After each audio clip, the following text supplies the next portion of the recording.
কৃপালু বান্ধৱ সমস্ত আই মাতৃ সমস্ত আমি ক্ৰমশঃ আগবঢ়াই অহা নিগম শাস্ত্ৰ মহাভাগৱত ভাগৰ পৰ্যালোচনাৰ বাবে আমি আপোনাৰ সবৰ চৰণত সেৱা ধৰিছোঁ। তোমাৰ হে অবিদ্যায়ে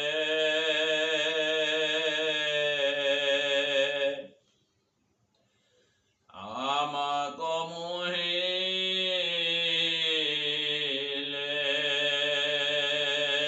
হৰি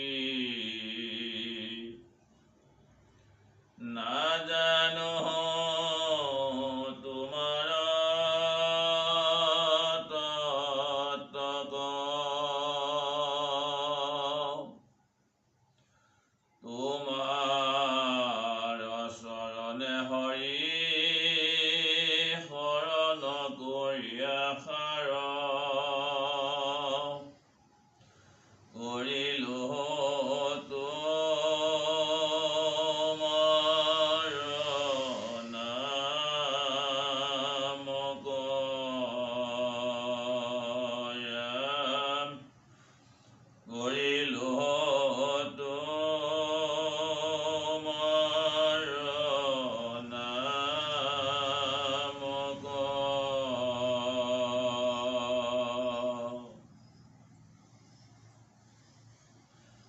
আমি আজি পৰ্যালোচনা কৰিবলৈ আগবাঢ়িছোঁ ভাগৱত ব্যাখ্যা সম্বন্ধে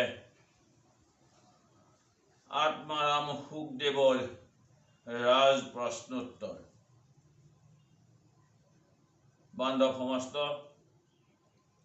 নিৰ্গুণ ভগৱন্তৰ দ্বাদশটা নিৰ্গুণ অংগৰ যি দ্বাদশ স্কন্ধ ভাগৱতত আমাক প্ৰদৰ্শন কৰাইছে। প্ৰথম স্কন্ধ ভাগৱতে ভগৱন্তই তেওঁৰ বাম পদেৰে ভাগৱতত প্ৰৱেশ কৰিছে।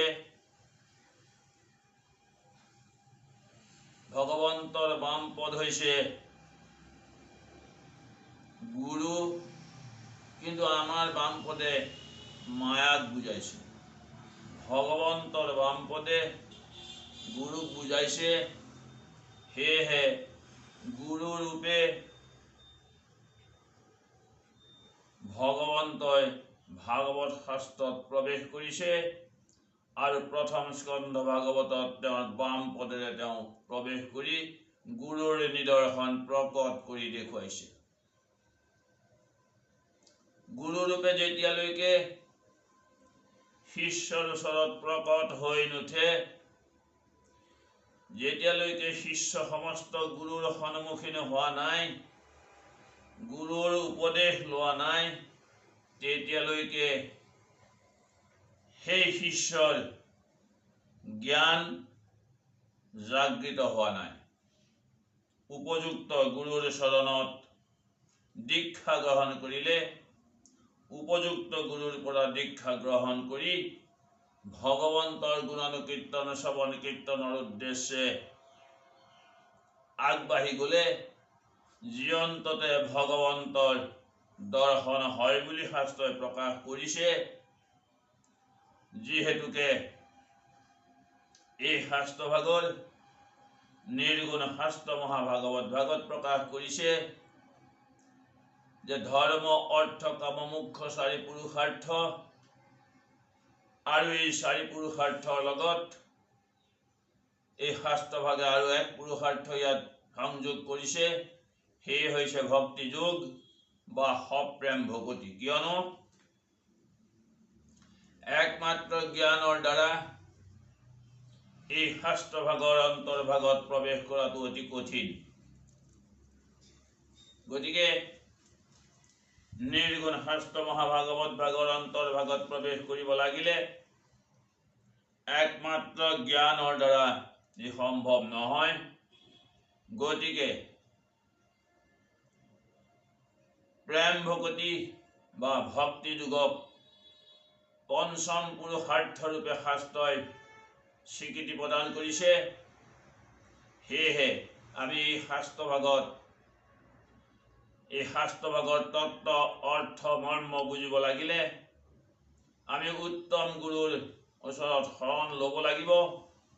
উত্তম গুৰুৰ পৰা আমি হৰিক স্মৰণ কৰাৰ এই পন্থা অৱলম্বন কৰি গুৰুৰ উপদেশ মতে আমি হৰিক চিন্তা চৰ্চা হৰি পূজন কৰিব পাৰিব লাগিব। সেয়েহে ভগৱন্তই তেওঁৰ বাম পদে যিহেতু গুৰু ৰূপে তেওঁ ভাগৱতত প্ৰৱেশ কৰিছে, আমাক দেখুৱাইছে যি সময়ত নৈমিষাৰণ্যত 28 সহস্ৰ ঋষিৰ সন্মুখত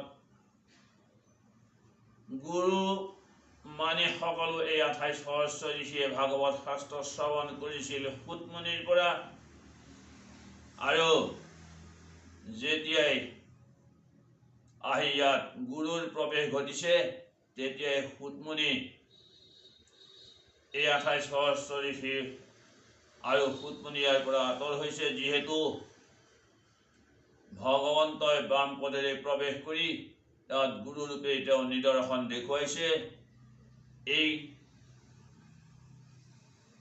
বদৰিকাশ্ৰমত যিহেতু 4 বেদ 14 শাস্ত্ৰ 17 ভাগ পুৰাণৰ প্ৰণয়ন কৰোঁতা বেদব্যাস যি ব্যাসদেৱে বেদক 4 ভাগ কৰাৰ বাবে তেওঁ নাম পাইছিল বেদব্যাস।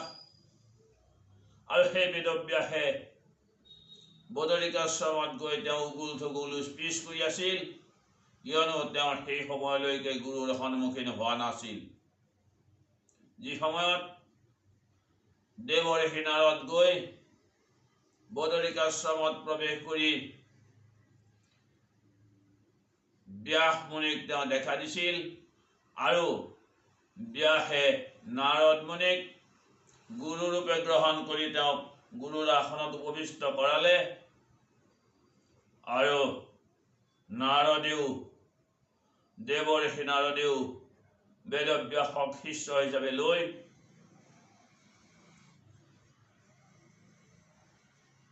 এই ভাগৱত শাস্ত্ৰ তেওঁ ৰচনা কৰাৰ দায়িত্ব অৰ্পণ কৰিলে। যি সময়ত বেদব্যাস গুৰু সন্মুখীন হৈছিল, গুৰুৰূপে তেওঁ নাৰদক যেতিয়া পাইছিল, নাৰদৰ উপদেশ মতে তেওঁ নিগম শাস্ত্ৰ মহাভাগৱত ভাগৰ ৰচনা কৰিলে। 4 বেদ 14 শাস্ত্ৰ 18 পুৰাণ সমস্ত শাস্ত্ৰ প্ৰণয়ন কৰি তেওঁৰ এই উপযুক্ত সন্তান আত্মাৰাম শুকদেৱক এই সমস্ত শাস্ত্ৰ ব্যাসদেৱে পঢ়াইছিল আৰু শিকাইছিল, শুনাইছিল। এজন প্ৰণয়নকৰ্তা ৰচকৰ লিখোতাৰ তেওঁৰ মহিমা প্ৰকাশ হ'ব কেতিয়া? যেতিয়া তেওঁ প্ৰণয়ন কৰা শাস্ত্ৰসমূহ জগতত প্ৰচাৰ আৰু প্ৰসাৰ লাভ কৰিব। সেয়েহে বেদব্যাসৰ দ্বাৰা প্ৰচাৰিত, বেদব্যাসৰ দ্বাৰা ৰচনাকৃত সমস্ত শাস্ত্ৰ তেওঁৰ এই সুযোগ্য সন্তান শুকমুনিক তেওঁ পঢ়ুৱালে আৰু শিকালে। যি সময়ত শৃংগী মুনিৰ অভিশাপত 7 দিনৰ ভিতৰত দেহ ত্যাগ কৰিবৰ বাবে গংগাৰ তীৰত উপবিষ্ট হৈ আত্মাৰাম শুকদেৱক গুৰু হিচাপে পাবৰ যি যোগ্য হৈছিল, সেই মহাৰাজ পৰীক্ষিত তেওঁ শুকদেৱক গুৰু হিচাপে যেতিয়া গ্ৰহণ কৰিলে, যিহেতু মহাৰাজ পৰীক্ষিতে 7 দিনৰ ভিতৰত দেহ ত্যাগ কৰাৰ খবৰ তেওঁ পাইছিল আৰু তেওঁ গৈ গংগাৰ তীৰত উপস্থিত হৈছিল। আৰু সেই সময়ত মহাৰাজ পৰীক্ষিতেও শুকমুনিক গুৰু হিচাপে গ্ৰহণ কৰি তেওঁৰ উপদেশ লৈ তেওঁ 7 দিনৰ ভিতৰত দেহ ত্যাগ কৰিবৰ বাবে তেওঁ আগবাঢ়ি একমাত্ৰ কৃষ্ণৰ কথা শ্ৰৱণ কীৰ্তনত তেওঁ অগ্ৰসৰ হ'ল। যি সময়ত মহাৰাজ পৰীক্ষিতে আত্মাৰাম শুকমুনিক লগ পাইছিল, সেই সময়তেই গুৰু আৰু শিষ্যৰ যেতিয়াই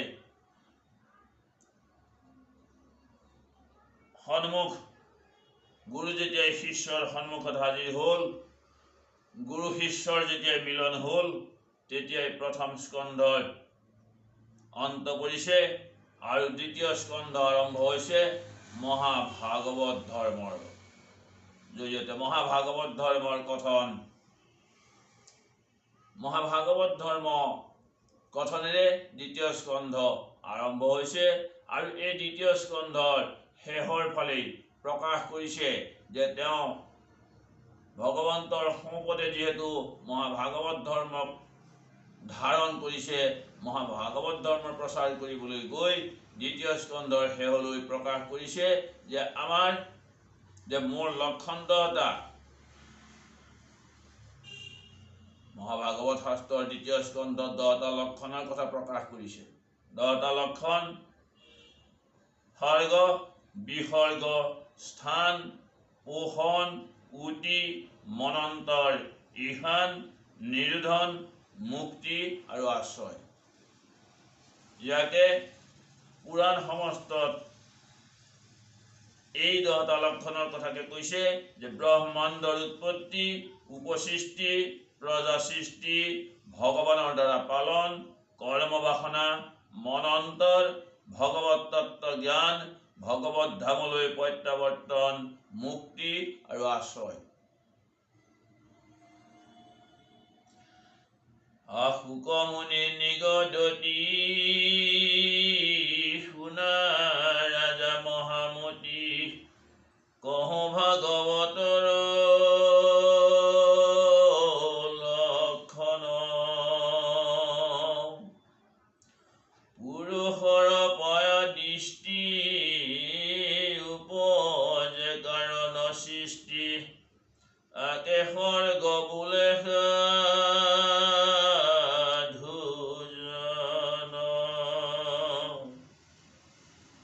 ব্ৰহ্মাদি নামত সজে সৰাচৰ যত, ইহাকে বিসৰ্গ বুলি জান,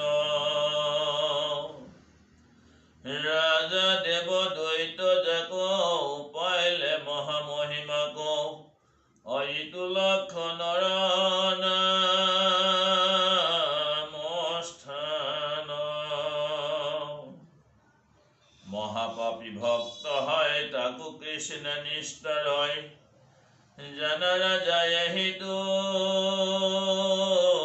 পোষণ, মহন্তৰ কোপে আহি হুৱে দুৰ্বাসনা ৰাখি, উতি বুলি কৰিল বৰ্ণন, যিটো হুৱে পুণ্য ভাগি, সাধুৰ কৃপাক লাগি, কায় বাইকে কৰোক যতন, তেবে কৃষ্ণ পাৱে ৰতি, বাঢ়িবে প্ৰেমমতি, আঁতৰিবে দুৰ্ঘোৰ মৰণ, মনু পুত্ৰ ছয় সম্বাৰ ধৰ্ম হয়, মনন্তৰ ইহাকে বোলায়, বিষ্ণু বৈষ্ণৱৰ কথা প্ৰকৃতি কহয় অযথা, অয়াহিতো ঈশান কথা হয়, জগত উদৰে ধৰি শয়ন কৰন্ত হৰি, নিৰোধন কহিল স্বৰূপ, চাৰি বিষময়াময় নিজ ব্ৰহ্মৰূপ হয়, মুকুতি বুলিয়াকে ভূপ,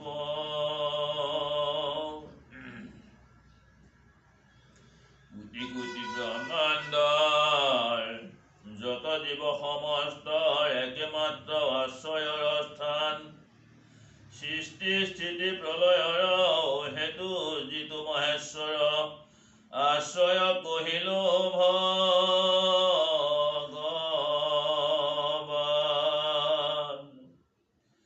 শ্ৰীমদ ভাগৱতে এহি 10টা লক্ষণ কহে এতেকে হে মহন্ত পুৰাণ আন পুৰাণত 5 লক্ষণ কহ এহাংস এতেকে হে অল্প কৰি যেন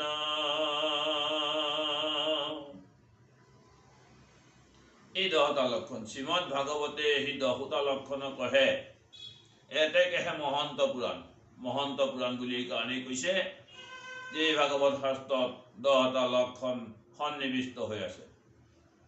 এতিয়া আমি তাত্ত্বিক দিশত চাবলৈ গ'লে এই 10টা লক্ষণ লক্ষণেই হৈছে আমাৰ 10 ইন্দ্ৰিয়, পঞ্চ জ্ঞানেন্দ্ৰিয় আৰু পঞ্চ কৰ্মেন্দ্ৰিয়। আমাৰ 10 ইন্দ্ৰিয়ক আমি একেলগে যেতিয়া কৃষ্ণৰ চৰণত আমি সমৰ্পণ কৰিব পাৰিম আমাৰ তেতিয়াই ভাগৱত ধৰ্ম আয়ত্ত হ'ব। আমি তেতিয়াই ভগৱানৰ লগত সাক্ষাৎ জীৱই ভগৱানৰ লগত সাক্ষাৎ হ'ব পাৰিব। জীৱই ভগৱানৰ লগত সাক্ষাৎ হোৱাৰ কথা এনেদৰেহে কোৱা হৈছে যে হৰি নাম কীৰ্তন কৰোঁতে কৰোঁতে হৰিৰ নামতেই একমাত্ৰ যেতিয়া তেওঁ ৰত হ'ব তেতিয়াই তেওঁ ঈশ্বৰ দৰ্শন হয় বুলি শাস্ত্ৰই প্ৰকাশ কৰিছে। ঈশ্বৰ দৰ্শনটো এনেধৰণৰ বস্তু যাতে তেওঁ শাস্ত্ৰ অধ্যয়ন কৰোঁতে কৰোঁতে একমাত্ৰ তেওঁ কৃষ্ণৰ কথাতেই তেওঁৰ মন ৰত হয়। এই 10টা ইন্দ্ৰিয়ক আমি একেলগেই কৃষ্ণৰ চৰণত আমি অৰ্পণ কৰিব পাৰিব লাগিব। তেতিয়াহে আমি এক কৃষ্ণদেৱক উপলব্ধি কৰিব পাৰিম। যিহেতু কৃষ্ণ পৰমাত্মা ৰূপে সবাৰ হৃদয়ত প্ৰৱেশ কৰি আছে, গতিকে আমি কৃষ্ণক উপলব্ধি কৰিব লাগিলে, ভগৱন্তক উপলব্ধি কৰিব লাগিলে আমি একান্ত মনে একান্ত চিত্তে হৰিৰ চৰণত শৰণ লৈ ভগৱন্তৰ গুণানুকীৰ্তনত আমি ৰত থাকিব পাৰিব লাগিব। একান্ত ভকত সমস্তই সেয়েহে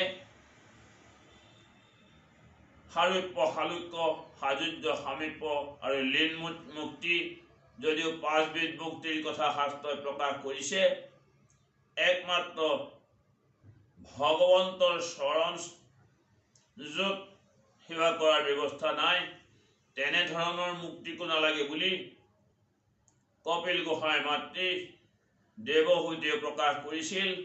নলাগে লীন মুকুতিকো তথা নাহি হৰি পদ পংকজ যথা। য'ত আমাৰ লীন মুক্তিকো শ্ৰেষ্ঠ বুলি কৈছে, লীন মুক্তিকো নালাগে বুলি কৈছে। একান্ত ভকত সমস্তই একমাত্ৰ ভগৱন্তৰ পাদপদ্মকহে চিন্তা কৰি আছে। য'ত ভগৱন্তৰ পাদপদ্ম চিন্তা কৰাৰ ব্যৱস্থা আছে তেনেধৰণৰ মুক্তিহে, তেনেধৰণৰ ভকতিহে, যাক ৰহস্য ভকতি বুলি কোৱা হৈছে, এই ৰহস্য ভকতিকহে একান্ত ভকত সমস্তই আহ্বান কৰিছে। তেওঁলোকৰ কাম্য হৈছে একান্ত এই ৰসময় ভকতি। গতিকে প্ৰভুসকল, আমি বৰ আগুৱাই নাযাওঁ। আমি এই ভাগৱত ৰাজপ্ৰশ্নোত্তৰ শুকদেৱৰ যি ভাগৱত ব্যাখ্যা, এই মহাভাগৱত ব্যাখ্যা তেওঁৰ ৰাজপ্ৰশ্নোত্তৰৰ কথা আমি ক'বলৈ গৈ আজি দুআষাৰ আপোনাৰ খবৰ জ্ঞাতাৰ্থে আমি প্ৰকাশ কৰিছোঁ। ইয়াত হয়তো কোনোবাখিনি লগা পিছা 72 ভুল বাদ দিয়া হ'ব পাৰে। আপোনাৰ খবৰ চৰণত পুনৰবাৰ প্ৰণাম জনাই আমি আজি এই পৰ্যালোচনা ইমানতে সামৰিব খুজিছোঁ। কৃষ্ণ হৰি